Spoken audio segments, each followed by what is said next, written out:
I grew up watching the Steve Jobs films and stuff like that, and I was obsessed with that. So like I had those kind of mentors, even though I didn't know them in person, like the film mentors, and it was just really inspiring. It was like, that's kind of the life I want to live. I have one go at this, so I might as well just give it my all and try to do something cool. And like I knew I didn't want to, Mm-hmm. just get by and just pay the bills and stuff like that. Like I really wanted to like retire my family.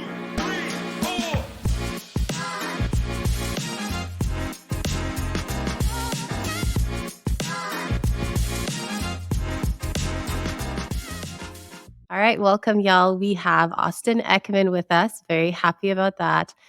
He's got a fascinating founder journey that I'm so excited to dive into. So, first of all, he's only 25 years old, young, I should say.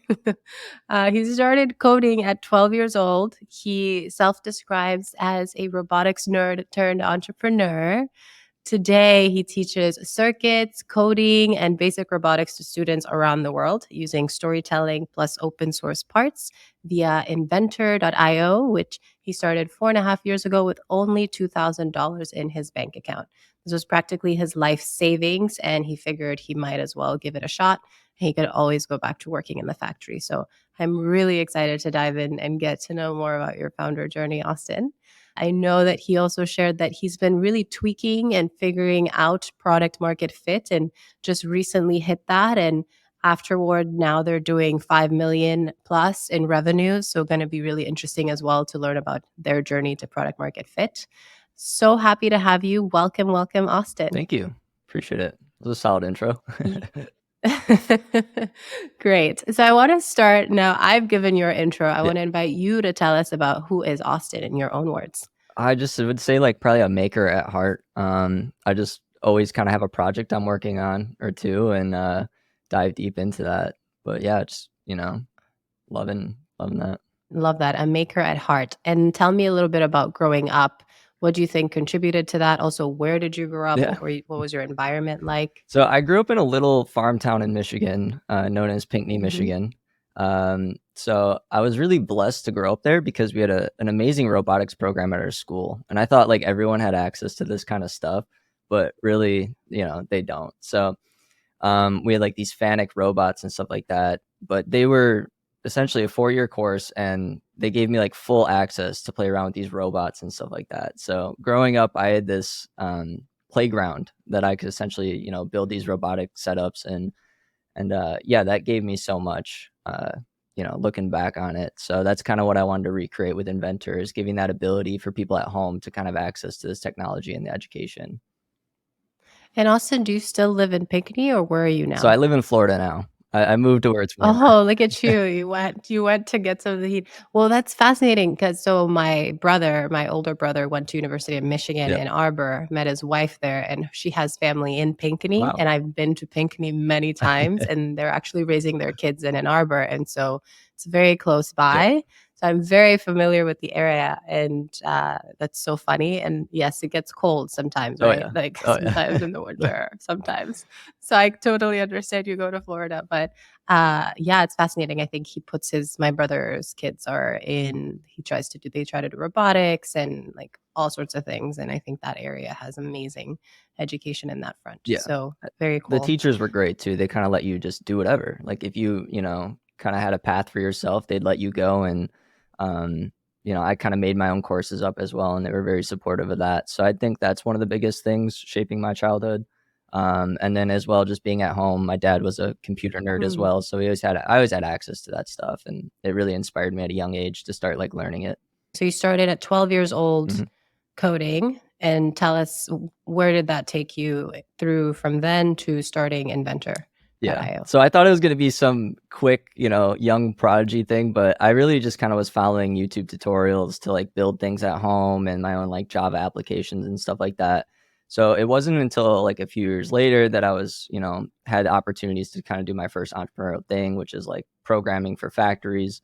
And when was that? Like a few years later? I had to be 14, like 15 or 16, and I spent the money on my first car. So like that's how I was able to get like it was like a $2,000 car, but it was great. But still, at 14, 15, you got to earn your own first car. That's huge. So it started like that, but, Inventor didn't start until I was, like, 19, and, it was very I always knew I wanted to be entrepreneurial growing up, but, like, it was just so overwhelming. It's like, I don't know how to make $1,000,000. I don't know, like, Yeah. what route I'm gonna take. I don't know sales or stuff like that. So, it's something I knew I wanted, but, the journey took Can a I while. ask how did you know you wanted entrepreneurship? What was it about it that was appealing to you? I don't know. I think it was just I grew up watching the Steve Jobs, films and stuff like that, and I was obsessed with that. So, like, I had, those kind of mentors, even though I didn't know them in person, like the, film mentors, and, it was just really inspiring. I was like, "That's kind of the life I wanna live. I have one go at this,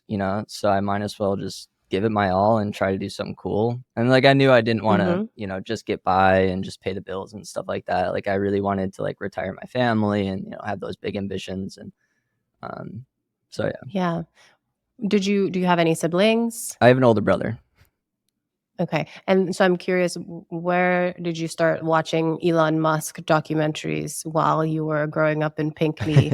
Did you find these yourself? Or did your brother, your dad, someone I else, contribute introduce them to you? yeah, so much goes to YouTube.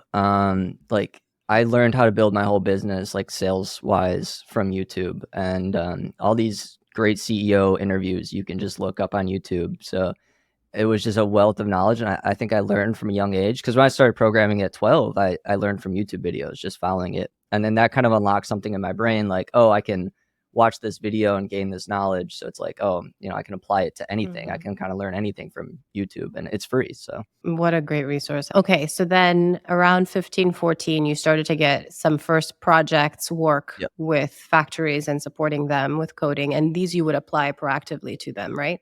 Or So it was just kind of, I'd get these gigs through my dad. He would help me kinda, it was okay. family friends and stuff like that. So they'd be like, "Oh, here's this Yeah, you're problem. Let's see if hustling Austin can through fix your it." network. Yeah.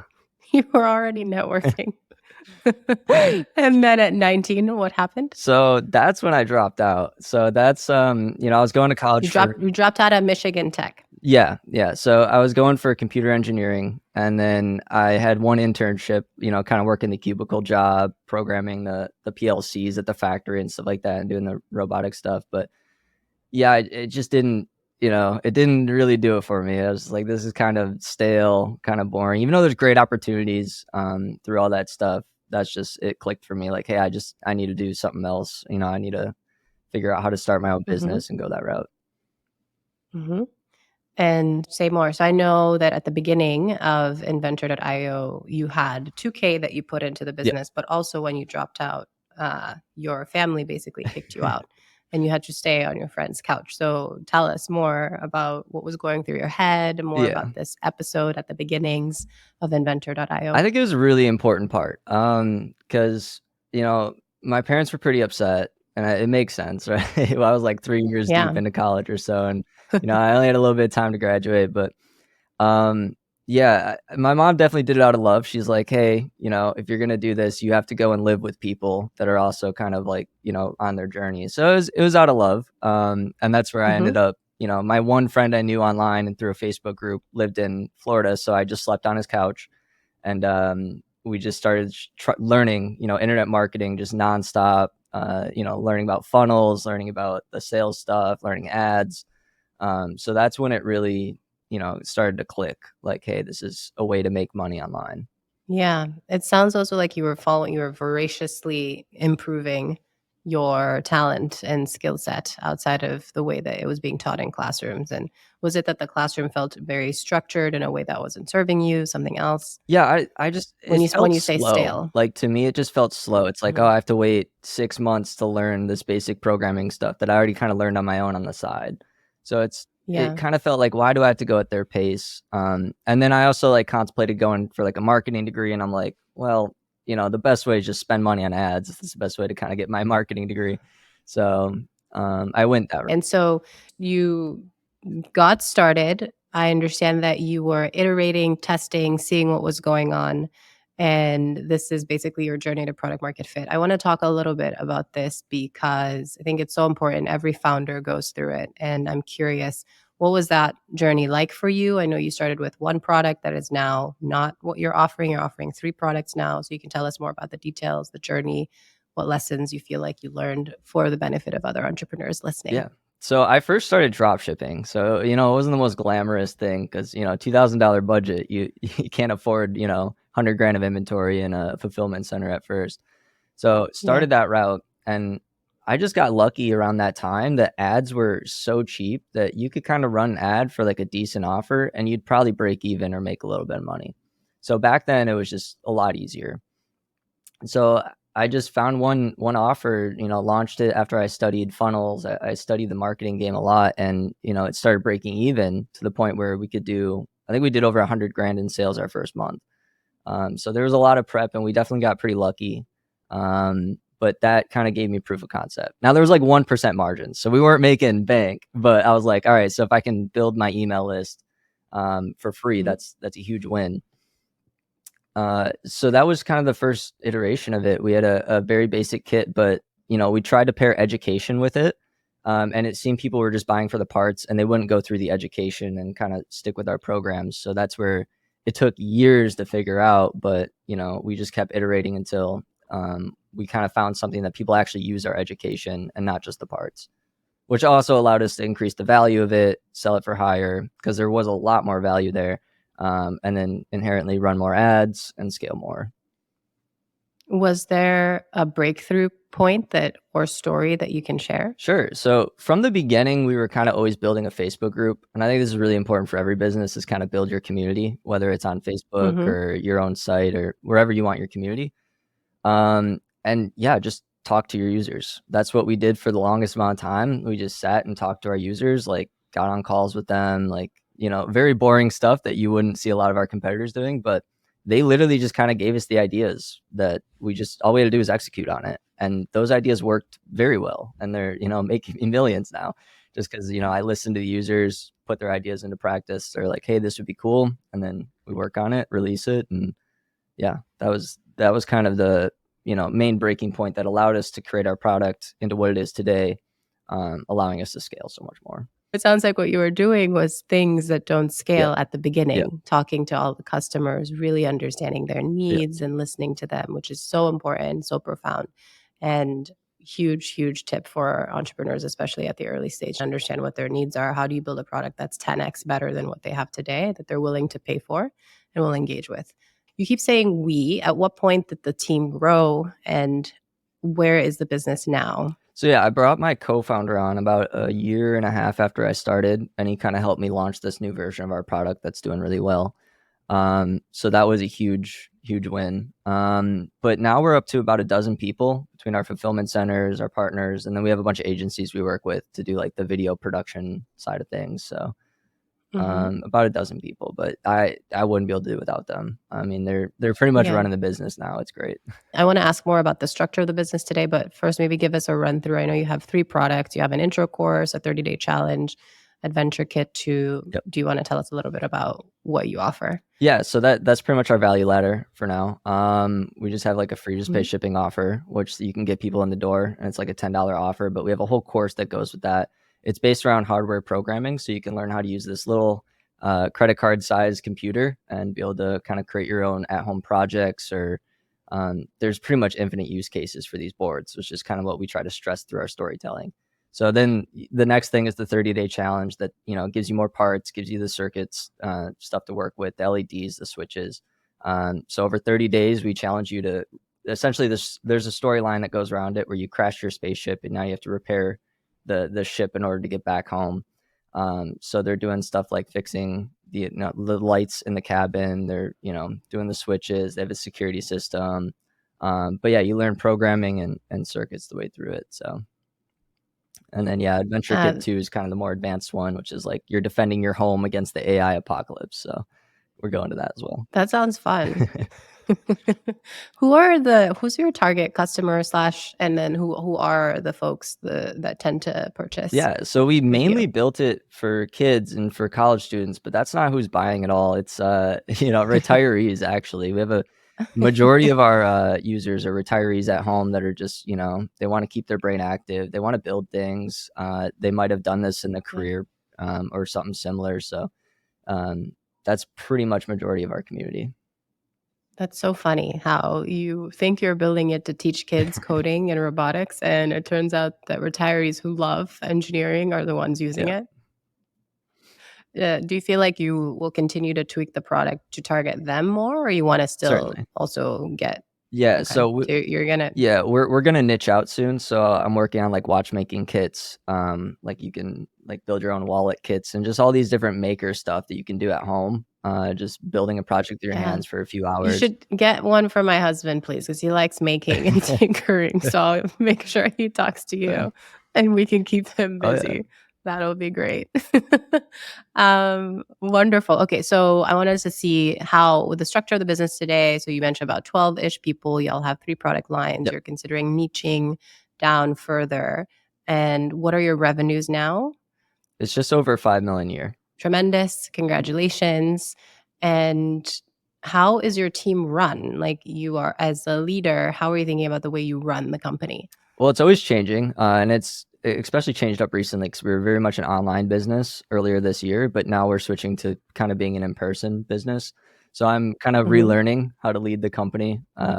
But yeah, it's been good. We just do most of our communications over Slack or in the office, and yeah, we just have different projects going, and people are just focused on their projects. That's the one thing is I try to when I'm running this, I try to keep everything as simple as possible. Like if it gets too complex, I kind of shut it down and I'm like, all right, let's redesign this so it's as simple as possible. I think that's super important for scaling. Keeping it simple. Where are you gonna be located? Is it Yeah, Florida? yeah. So we'll be Where by in St. particular? Petersburg. And why the switch to in-person? Is it that you found that being in person helps with making kits better or creativity or something Yeah, I else? think it's a boost to majority of things. Like you just kind of work better when you're in the same room as your marketers and if your customer support agents are right there with all the inventory, that's so Mhm. much better. Like everything just seems to be so much better and productivity is a lot better. I've always grown it as an online business because I'm very introverted. That's what I like doing at the beginning. But now it's like, all right, there's so much more to everybody in the same room and the same office and whatnot. Yeah. And speaking about you being an introvert, I want to talk about you as a founder and a leader and growing into this role as can I say first time Yeah, founder or do your yeah, other that's projects pretty count? accurate. I mean, yeah.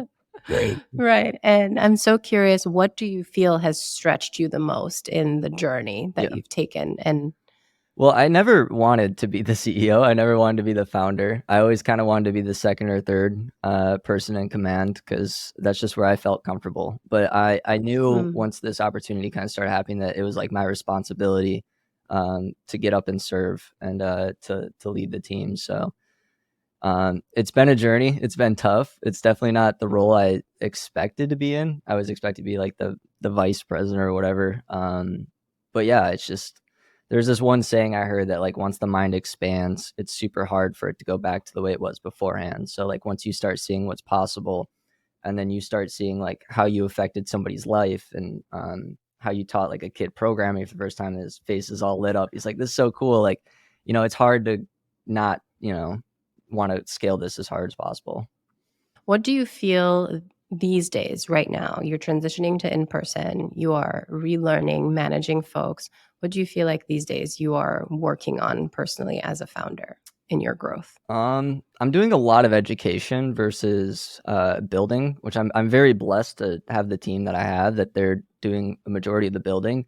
And I Mhm. can spend a lot of time, learning new processes, going to conventions and stuff like that, learning new marketing stuff. And um, yeah, that's pretty, That sounds pretty accurate. So as a founder, it's such an interesting job because it seems every 3 or 6 months your role evolves with yeah, the company growing and scaling, and you're constantly learning and growing for what the company will be in the future so you can support the team for what they can be in the future.